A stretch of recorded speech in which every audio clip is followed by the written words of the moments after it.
Hi friends, welcome to Twin Race YouTube channel. I am Satvik Rayudu. I am Sanjay Rayudu. ఈ రోజు మనం సీతాకోక చిలుకలకు ఇన్ని రంగులు ఎలా వచ్చాయి అనే అంశం గురించి తెలుసుకుందాం రండి.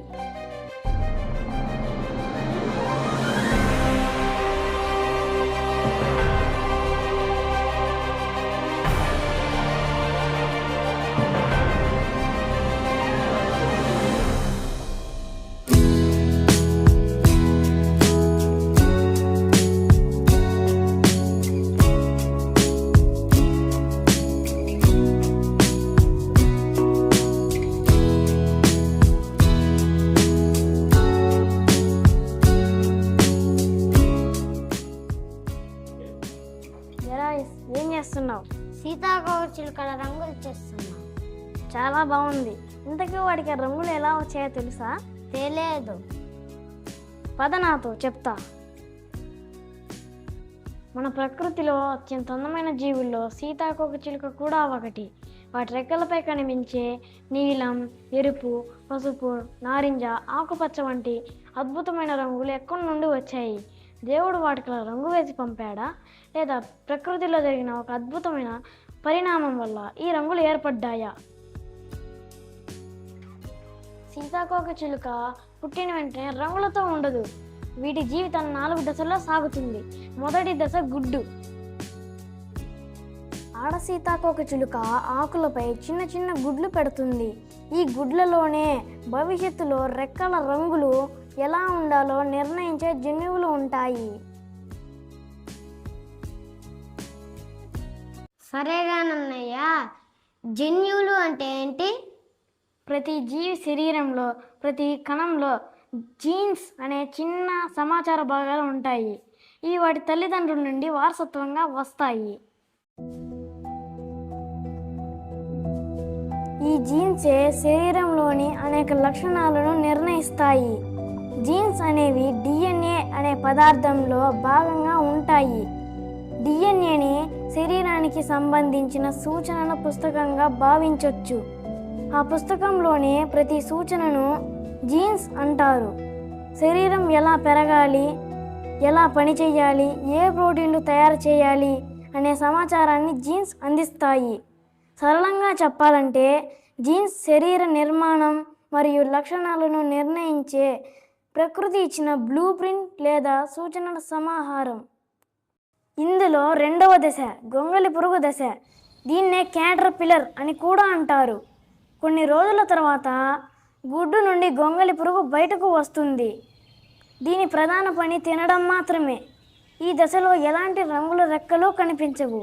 కానీ శరీరంలో భవిష్యత్తులో రెక్కలుగా మారే ప్రత్యేక కణాలు అభివృద్ధి చెందుతూ ఉంటాయి.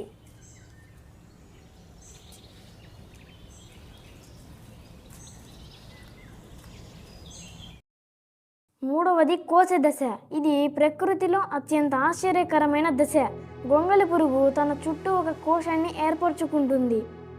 ఆ కోశం లోపల దాని శరీరం పూర్తిగా మారిపోతుంది. కొత్త రెక్కలు, కళ్ళు, కాళ్ళు ఏర్పడతాయి. ఇదే సమయంలో రెక్కలపై ఉండే రంగుల నిర్మాణం కూడా ఏర్పడుతుంది. ఇదే చివరి దశ, పూర్తి సీతాకోక చిలుకగా మారడం. కొన్ని రోజుల తర్వాత కోశం పగిలి సీతాకోక చిలుక బయటకు వస్తుంది. మొదట రెక్కలు ముడుచుకొని ఉంటాయి. కొద్దిసేపటికి అవి విప్పుకొని రంగురంగుల అందాన్ని ప్రదర్శిస్తాయి.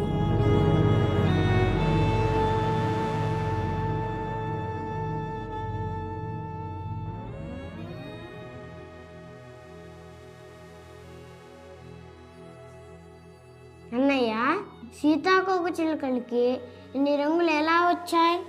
సీతాకోక చిలుకల రెక్కలు నిజానికి లక్షలాది సూక్ష్మ పులుసులతో కప్పబడి ఉంటాయి. అవి మన కంటికి కనిపించవు. మైక్రోస్కోప్లో చూస్తే చిన్న చిన్న పలకల్లా కనిపిస్తాయి. ఈ పొలుసులే రంగులను సృష్టిస్తాయి. రంగులు 2 విధాలుగా ఏర్పడతాయి. మొదటిది వర్ణద్రవ్యాల ద్వారా లేదా పిగ్మెంట్స్ వల్ల వచ్చే రంగులు. కొన్ని రసాయన పదార్థాలు ప్రత్యేక రంగులను ఉత్పత్తి చేస్తాయి. ఉదాహరణకు మెలనిన్ అనే పదార్థం నలుపు, గోధుమ రంగులకు కారణమైతే, అలాగే టెరిన్స్ అనే కెమికల్స్ పసుపు తెలుపులను సృష్టిస్తాయి. అదేవిధంగా మోనోక్రోమ్స్ ఎరుపు నారింజ రంగులను ఏర్పడేలా చేస్తాయి. ఇవి సహజ రంగులా పనిచేస్తాయి. రెండవది ప్రకాశం వల్ల ఏర్పడే రంగులు. ఇప్పుడు ఒక ఆసక్తికరమైన విషయం, కొన్ని సీతాకోక చిలుకలలో కనిపించే నీలం రంగు నిజానికి రంగు కాదు. ఉదాహరణకు బ్లూ మార్ఫో బటర్ఫ్లై, దీని రెక్కలపై ఉన్న సూక్ష్మ నిర్మాణాలు కాంతిని ప్రతిబింబిస్తాయి. దాంతో మన కంటికి నీలం రంగు కనిపిస్తుంది. దీనినే స్ట్రక్చరల్ కలరేషన్ అంటారు. అంటే కాంతి చేసే విన్యాసాల వల్ల ఏర్పడే రంగు. అన్నయ్య, స్ట్రక్చరల్ కలరేషన్ అంటే ఏంటి? స్ట్రక్చరల్ కలరేషన్ అంటే ఏం లేదురా, ఇప్పుడు జన్యువుల వల్ల లేదా పిగ్మెంట్స్ వల్ల కాకుండా సూర్యకాంతి పడడం వల్ల కొన్ని సీతాకోక చిలుకలు వాటి రంగులు మార్చుకునే విధానాన్ని స్ట్రక్చరల్ కలరేషన్ అంటారు. స్ట్రక్చరల్ కలరేషన్ అంటే రంగుల వర్ణద్రవ్యాల వల్ల కాకుండా వస్తువు ఉపరితలంపై ఉన్న సూక్ష్మ నిర్మాణాల ద్వారా కాంతి ప్రతిబింబించడం వల్ల ఏర్పడటం. సీతాకోక చిలుకలు మనుషుల కంటే ఎక్కువ రంగులు చూడగలవు. వాటికి అల్ట్రావైలెట్ అనే కాంతి కిరణాలు కూడా కనిపిస్తాయి. అన్నయ్య, అల్ట్రావైలెట్ కిరణాలు అంటే ఏంటి? అల్ట్రావైలెట్ కిరణాలు అంటే ఏం లేదురా, అవి సూర్యుడి నుండి వచ్చే ఒక రకమైన కాంతి కిరణాలు. ఇవి మన కంటికి కనిపించవు, ఎందుకంటే వీటి వేవ్ లెంత్ సాధారణంగా మనం చూడగల రంగుల కాంతి కంటే తక్కువగా ఉంటుంది. యూవీ కిరణాలు 3 రకాలుగా ఉంటాయి. యూవీఏ కిరణాల వల్ల చర్మం వృద్ధాప్యానికి కారణమవుతుంది. యూవీబీ కిరణాలు చర్మం కాలిపోవడానికి కారణమవుతాయి. యూవీసీ కిరణాలు అత్యంత ప్రమాదకరమైనవి, కానీ భూమి వాతావరణం వాటిని అడ్డుకుంటుంది. అయితే యూవీ కిరణాలు పూర్తిగా హానికరం కావు. ఇవి మన శరీరంలో విటమిన్ డి తయారవడానికి సహాయపడతాయి.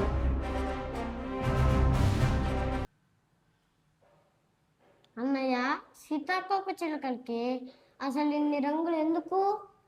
సీతాకోక చిలుకలకు ఇన్ని రంగులు ఉండడానికి 4 ప్రధాన కారణాలు ఉన్నాయి. 4 ప్రధాన కారణాలలో మొదటిది శత్రువుల నుండి రక్షణ. కొన్ని సీతాకోక చిలుకలు ఎండిన ఆకుల్లా కనిపిస్తాయి. అందువల్ల శత్రువు వాటిని గుర్తించలేవు. అలా దాక్కోగలిగినవి ఎక్కువగా బతికి తమ సంతానాన్ని అభివృద్ధి చేస్తాయి.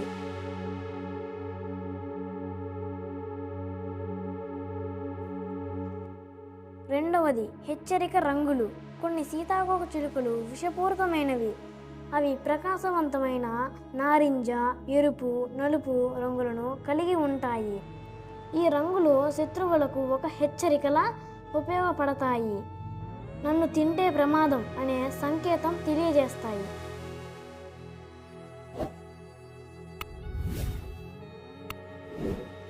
మూడవది అనుకరణ. కొన్ని హానికరం కాని సీతాకోక చిలుకలు విషపూరితమైన వాటిలా కనిపించేలా పరిణామం చెందాయి. దానివల్ల పక్షులు వీటిని కూడా తినడానికి భయపడతాయి. ఇది ప్రకృతిలో ఒక అద్భుతమైన రక్షణ పద్ధతి. చివరగా 4వ ప్రధాన కారణం జతను ఆకర్షించడం. అందమైన రంగులు భాగస్వామిని ఆకర్షించడంలో సహాయపడతాయి. ఎక్కువ రంగులతో ఉన్న మగ సీతాకోక చిలుకలు ఆడ సీతాకోక చిలుకలను సులభంగా ఆకర్షిస్తాయి.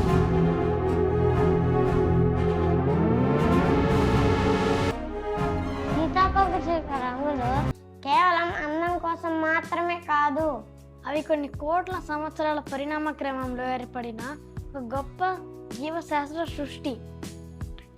కొన్ని రంగులు కెమికల్స్ వల్ల, మరికొన్ని కాంతి ప్రతిబింబం వల్ల ఏర్పడతాయి. ఈ రంగులు వాటిని రక్షిస్తాయి, భాగస్వామిని ఆకర్షిస్తాయి, శత్రువుల్ని హెచ్చరిస్తాయి. అందుకని సీతాకోక చిలుకలు మన ప్రకృతిలో అత్యంత అందమైన మరియు ఆశ్చర్యకరమైన జీవులుగా నిలిచాయి. ఈ వీడియో నచ్చితే లైక్ చేయండి, షేర్ చేయండి. ఇటువంటి మరిన్ని వీడియోల కోసం మా ఛానల్ సబ్స్క్రైబ్ చేయండి.